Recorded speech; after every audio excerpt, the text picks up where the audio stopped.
ظہر کی، مغرب کی اور عشاء کی نمازوں کے بعد 2 رکعت صلاۃ الحاجات کی نیت کریں. سکون سے کھڑے ہونے کے بعد جو دعا ہے وہ کریں جس کے لیے پڑھ رہے. جیسے بالفرض اللہ تعالیٰ روزگار میں برکت دے یا روزی عطا فرمائے. ٹھیک ہے.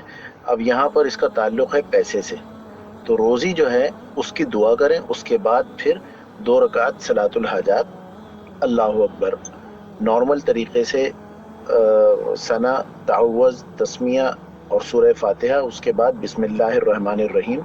پھر سورہ فیل پڑھیں، سورۃ الفیل، الم تر کیف فعل ربک باصحاب الفیل، یہ والی سورت.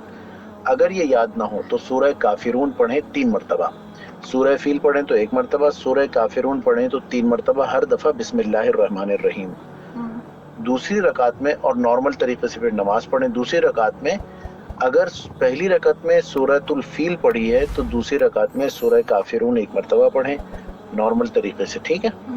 اور اگر سورہ کافرون پہلی رکعت میں پڑھی ہے 3 مرتبہ تو دوسری رکعت میں سورہ فاتحہ کے بعد 7 مرتبہ سورہ اخلاص پڑھیں، ہر دفعہ بسم اللہ الرحمن الرحیم کے ساتھ.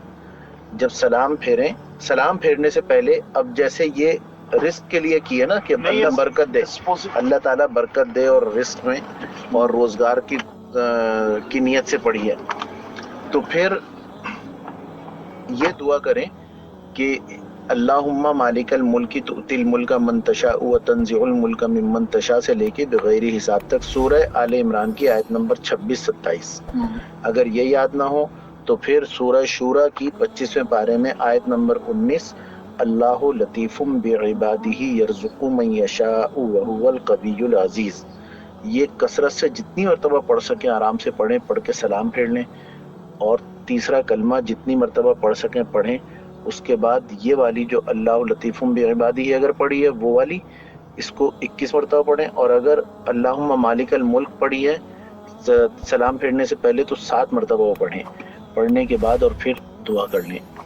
اسی طرح اگر بیماری ہے، بیماری کی کوئی بیماری ہے اس کے لیے تو پھر وَإِذَا مَرِضْتُ فَهُوَ يَشْفِينِ سلام پھیرنے سے پہلے اور سلام پھیرنے کے بعد پھر تیسرا کلمہ جتنی مرتبہ پڑھ سکیں پڑھیں. اور پھر وَإِذَا مَرِضْتُ فَهُوَ يَشْفِينِ 21 مرتبہ پڑھیں. آخر میں درود ابراہیمی پڑھیں اور دعا کر لیں.